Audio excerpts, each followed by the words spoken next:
Hey guys, today is a special day because we will be looking at Star Wars Battlefront 2. Also, it's my birthday tomorrow, so yeah. Battlefront 2 is the next game in the series, and it has added a lot of content since Battlefront. That means there is a lot for us to talk about in today's video. When you start up the beta for Battlefront, there's an introduction video. This is voiced by one of the main characters of Star Wars, which is kind of cool, and what it tells you in this is everything about the beta, what's going to be in the full game, and one of the things I found quite interested in is that they mention there's going to be about 3 times more content. There's a lot of things like starfighters, weapons, heroes, and maps, and this all sounds good on paper, but what does it feel like to play? Targeting hostile!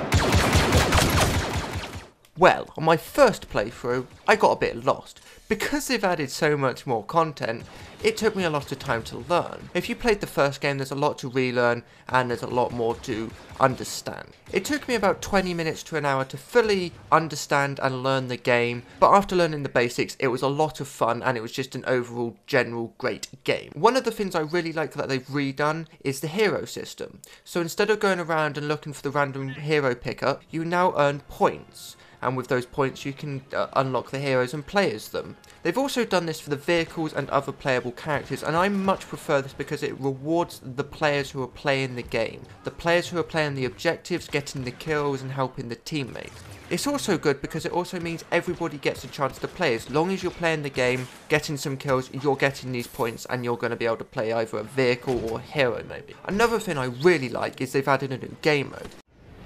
Let's go. Fate of the Galaxy is in our hands. Destroying those cruisers is the first step. This is StarFighter Assault, and this game mode is so much fun. It's something we should have had in Battlefront, and I'm sad that we didn't, but now they've added it, it's just insane. They've made the flying characteristics just perfect, the controls are easy to learn, it's just an overall fun and addicting game mode to play, and I can't wait to play more of it when the game comes out. As you can see in the background, this is some of the gameplay. I'll let this play on for a few minutes just to show you how beautiful this game looks and how well they've done the space scenes. Multiple targets acquired.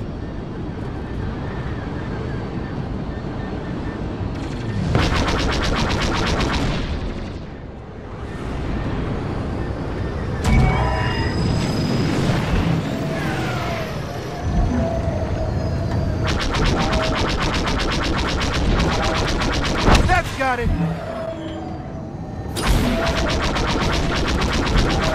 Shields down. We have a brief window to target the reactor. Quickly, before they come back online.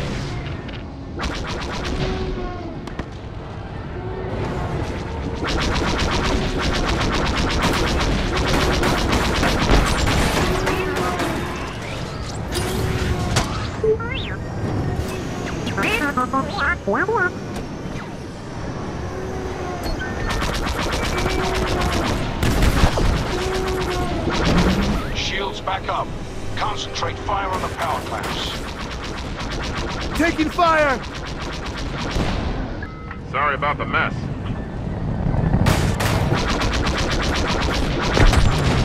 Perfection.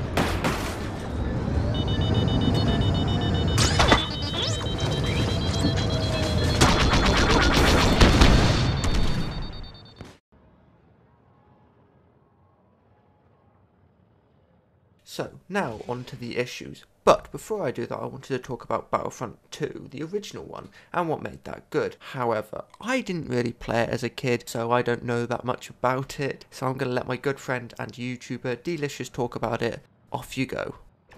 Hey there guys, D-Licious here, and once again I am on the wrong channel. I've got a habit of doing this, but today I'm going to be talking to you very quickly about the original Battlefront 2 and what made it good. Now, there is no question in my mind that it was a good game. In fact, a lot of if you have a look at the reviews from the time, you will see that they were pretty much all positive. There were obviously the little niggles here and there, but that's fair enough, that's how a game works. Anyway, on to why I think Battlefront 2, and in general quite a few classic games actually, are better than their modern counterparts.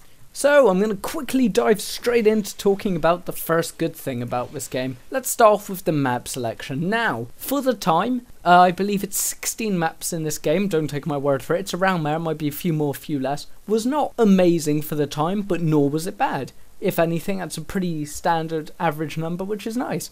However, in comparison to the modern day Battlefront, which only came out, well, it came out with 1 or 2 maps and then the rest were DLC. In my opinion, that's just appalling, straight up. That's a massive downgrade from a classic that was practically a decade older. Whoever thought that was a good idea was either, well, they obviously wanted more money, but they still deserved to be shot and or four-stroked. So, moving on extremely quickly to the next point is vehicles. This game came with a fair few vehicles, 30. Again, number is approximate, but I believe it was around there. But this wasn't just small little speeder bikes or, you know, little turrets or anything. This was up to AT-ATs, which, if you don't know, are big freaking giant robot camels. Thank you, Family Guy. Now, one of the great things about these giant robot camels was that they were, not only they did feel like giant pieces of machinery that you had to move around the battlefield, you had to move them around the battlefield. This is something that the newer Battlefront got extremely wrong. I can see why they did it, but they're still idiots. Is they put the AT-ATs on rails, and you had to get like a little pickup to basically allow you to drive, well, not even drive it, shoot the guns on it. That was horrific. In the original game, you could drive it around, shoot whatever you want. Heck, shoot friendlies, just jump in, kick an AI out. Who cares? Alright, so going on to my last point, because I don't want to overrun too much and take up all of this channel space, I'm going to talk about something that directly contrasts with modern games, not only the modern Battlefronts. Battlefront 2, can you believe it, had no microtransaction. Yes, such a thing does exist. It is sad to think to me that now you have to pay £50 to £60 for the default base game, and then you have to pay another 50 or so to unlock the rest of the content. In Battlefront 2, and well, to an extent, most older games, you got what you paid for. If you paid for the game, that's what you got. You didn't have to unlock maps later. That is just scummy. So, here we go then, just a few quick minutes on this little channel where you should go subscribe to me after, about why Battlefront 2 is and was a good game.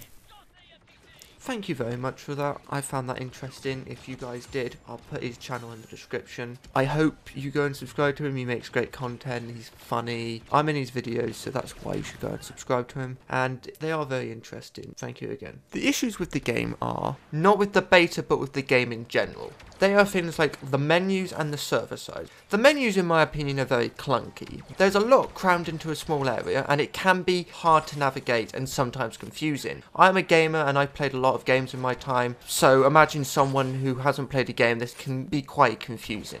Also, they haven't picked the best colours, in my opinion. Again, my opinion, and I may have had a bad eyesight that day, my eyes may have not adjusted right, but they just weren't right for me, and it was hard to look at for more than like 10 minutes.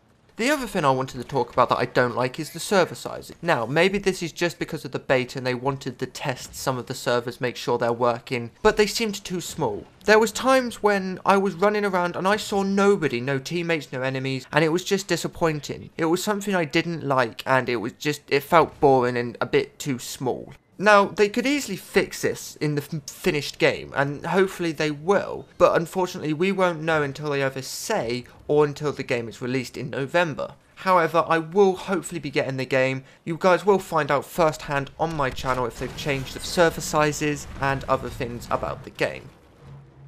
Now that's all of the negative points about this. There aren't much. I really do love this game so far, so I haven't got much negative to talk about.